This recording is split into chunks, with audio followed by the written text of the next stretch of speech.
Greetings and welcome to Train Signal. You're watching the course scenario and lab setup. Before we get into the scenario itself, let's talk for a moment about the value of scenario-based training.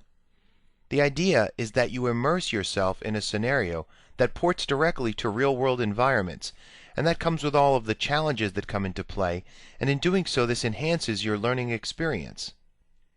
Being able to go beyond head knowledge and see where it applies to a company, that's where that knowledge then blossoms into understanding. And so that's really the goal behind scenario-based training. Now keep in mind, scenario-based training, it's not something that is new and only used by Train Signal.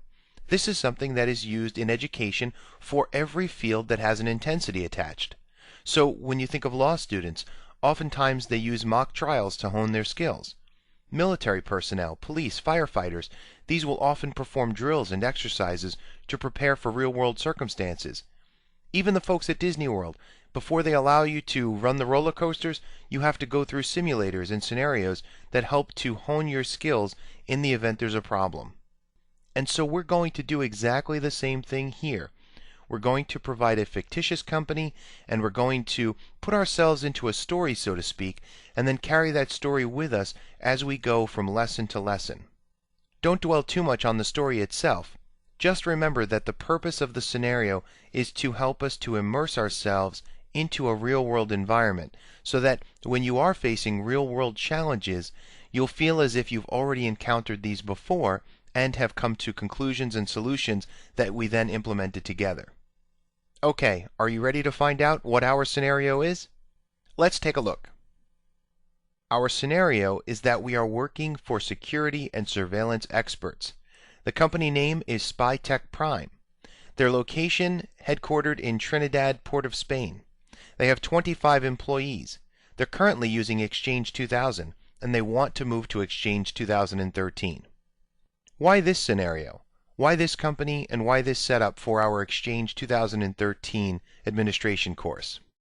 Well, to be honest with you, in-house, on-premise deployments of Exchange are becoming more and more rare as we see individuals moving to the cloud.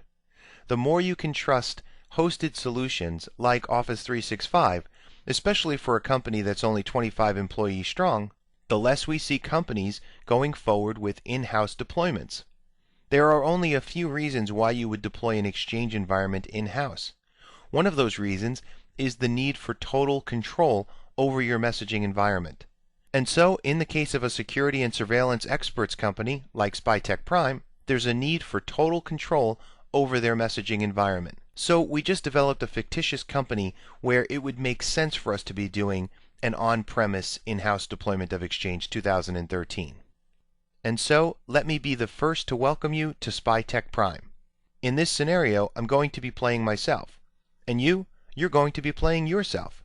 So the way this works is you and I are working together to provide SpyTech Prime with what they need, a fully functional, real-world deployment of Exchange 2013. Now, you have a solid knowledge of Server 2008 and Server 2008 R2. You understand the concepts of Active Directory, networking, certificate services, and more. We're actually going to focus on using Server 2012, but that's not something that's in your knowledge base at this point. It's brand new actually as of the time of this recording. And that's okay. This gives you an opportunity to see how Server 2012 works as well. And we'll work on it together. Now, as my new apprentice or protege, at times I may just focus on teaching you various subjects about Exchange 2013. It's essential that I bring you up to speed on Exchange 2013, the latest messaging server application from Microsoft. Other times, however, we'll actually be working on the servers, and I'll be demonstrating how we would be implementing this in a real-world environment if the company SpyTech Prime really did exist, and if we really were hired to come in and set up their Exchange environment. Now, you might enjoy simply watching the course. However, many prefer, and it's actually recommended, that you follow along with your own lab setup. So let me tell you what I'm personally using to create this course. I have a Dell T110 PowerEdge server. It's a quad-core with 16 gigabytes of RAM. I have Server 2008 R2 with Hyper-V as the parent system. Nothing else is running on that parent system. nothing that would hinder the creation of my child VMs and hinder performance. Then I have multiple child VMs running a mixture of Server 2008 R2 or Server 2012, and these serve as various domain controllers or member servers throughout the course. Again, being able to follow along through the course with your own lab setup is not necessary, but it is strongly recommended. You'll certainly be able to learn more and retain more if you follow along with your own lab. And let's talk for a moment about our scenario and our network infrastructure. Keep in mind that SpyTech Prime only has 25 people working for it. And normally, we would recommend that you put these individuals in a hosted cloud-based solution like Office 365. However, again, being that they require total control over their messaging environment, we are going to do an on-premise deployment. But with only 25 people, how many servers do we really need? Well, in our case, we're going to set up one Exchange server. Now, we are going to discuss the ability that we have to create additional servers. We'll talk about Exchange architecture and design and deployment, but in our case, we're really only going to focus on the single Exchange 2013 server in our environment. We'll also have domain controllers.